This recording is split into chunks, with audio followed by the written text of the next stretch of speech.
14 साल की मेरी बच्ची अगवा थी गए 4 महीने थी गए। मैं दर दर दे ठोकरा खा खा ते जलील तो ख्वार थी गया। खानपुर सिटी मेरी कोई फरियाद नहीं सुनी गई। 4 महीने दे विच 5 तफ्तीशी चेंज थी चुके हैं। मेरी फरियाद हाली तक कहीं नहीं सुनी, मेरा कोई नहीं पकड़ा गया। मेरी बच्ची 14 साल की अगवा थी गई है। मैं जलील तो ख्वार थी गया। मैं जनाब वाला DSP खानपुर साहब ने गया, उन्हें भी आखे सी बात तेरी बच्ची रिकवर करवा देना। उन्हें भी कहनी कर भाई। मैं जनाब DPO साहब ने रही मैं आखा गया, अगू मिलना नहीं कहनी देंगे। बड़ी मुश्किल नाल एक दफ़ा पहुंचा, उन्हें आके मैं करवा देना, लेकिन कहनी थी मेरी बच्ची बाजियाब कहनी थी। हूँ पोजीशन है कि वाला मैं RPO साहब ने बहावलपुर गया, जनाब वाला RPO साहब ने मेरी गाल सुनी है, लेकिन अमल दरामद कहनी थी मेरी बच्ची बाजियाब कहनी थी।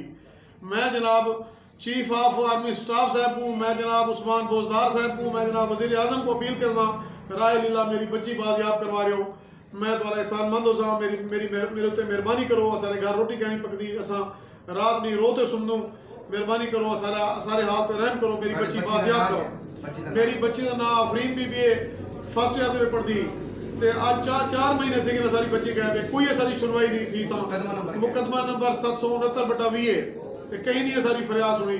लिहाजा मैं हाथ बात अर्ज करेना अपना बहावलपुर चीफ जस्टिस साहब को, तारिक अब्बासी साहब को कि मेरी बच्ची बाजियाब करवाए। मैं जनाब को दुई कर सकूँ।